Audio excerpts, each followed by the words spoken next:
Noah Lyles declares war on track and field organizers. Enough is enough. High voltage sign, high voltage sign. The spark that lit the fire. The stadium was still buzzing from the echoes of the men's 200-meter final. Flashbulbs cracked across the night sky, journalists scrambled with microphones, and fans erupted in chants of Lyles. Lyles. Lyles. Noah Lyles, the charismatic sprint king, had just crossed the finish line in his signature style, chest out, arms spread, defiance etched on his face. But this time, the celebration didn't end with smiles or laughter. Instead, Lyles strode straight past the cameras, eyes burning with intensity, and headed toward the press room. Moments later, the words spilled like dynamite. Enough is enough. Track and field cannot survive like this. If the organizers don't change, I will fight them with everything I've got. The declaration was not just an outburst. It was a line drawn in the sand. A war cry. A public ultimatum that would send shockwaves through the world of athletics. The track and field world, long accustomed to whispers of discontent, had never seen a superstar speak with such blunt force. Noah Lyles wasn't just racing anymore. He was leading a rebellion. Noah Lyles, the showman turned revolutionary. Born in Gainesville, Florida, in 1997, Noah Lyles was always destined to stand out. He wasn't built just to run, he was built to entertain.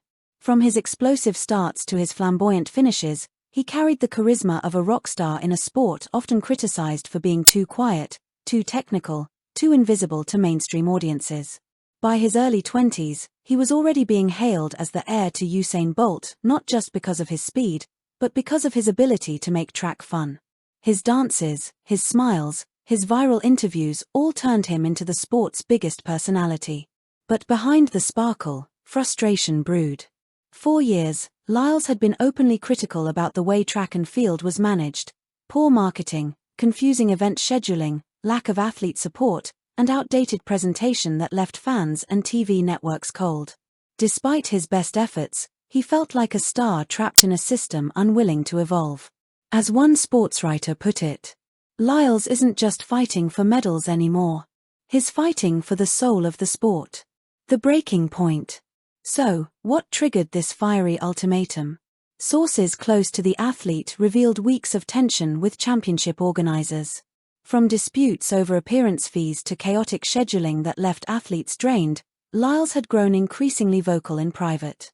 When organizers allegedly ignored his requests for reforms, particularly around athlete representation and fair treatment, he snapped.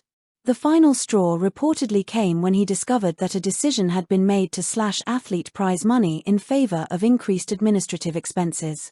To a man who had fought his way to global stardom while watching peers struggle financially, it felt like betrayal. At the press conference, Lyles didn't hold back. "We are the reason fans come. We are the reason cameras are here. And yet, we are treated like disposable parts.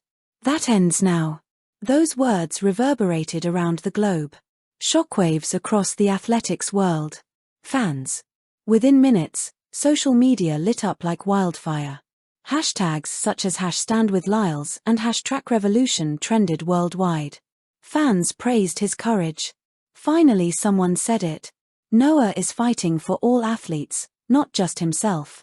Bolt passed the torch, and Lyles just set it on fire. Fellow athletes. Some sprint stars immediately backed him. American teammate Sha'Carri Richardson tweeted, "Preach, brother. Enough is enough indeed." Meanwhile, Kenyan marathoner Eliud Kipchoge posted a rare political statement, writing, "Athletes deserve respect. Without us, there is no sport." Not everyone agreed, though. An anonymous high-ranking sprinter warned that Lyles' approach was dangerous and could destabilize the sport in ways we can't control. Organizers. The Federation and Championship Board called an emergency meeting. Publicly, they attempted to downplay the remarks, releasing a vague statement about open dialogue and shared commitment. Privately, insiders admitted panic. One senior official was overheard saying, "If Lyles pulls other stars into this fight, we're in serious trouble.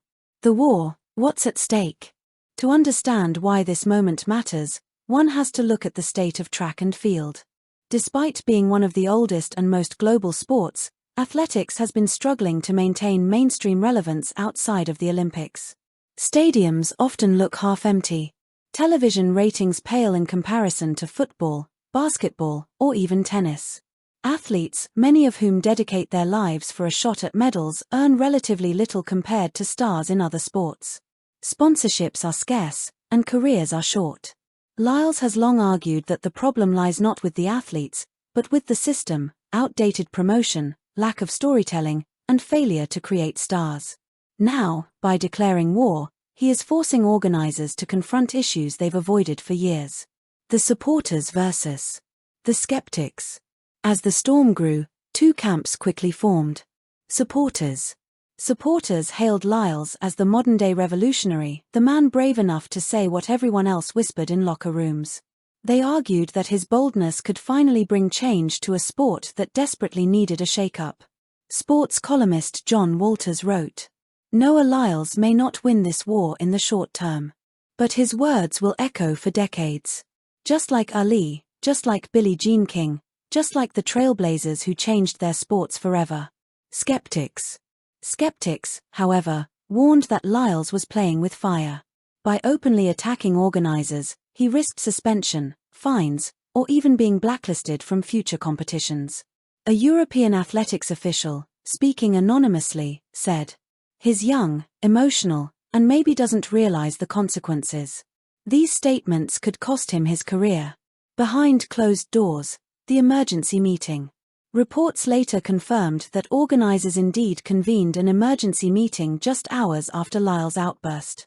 Inside a sleek hotel conference room, tension ran high. Should they punish him? Should they negotiate?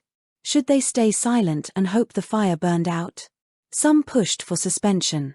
Others warned that punishing Lyles would turn him into a martyr and inspire a wider athlete revolt. One official sighed. "The problem is, he's not just any athlete. He's the face of the sport.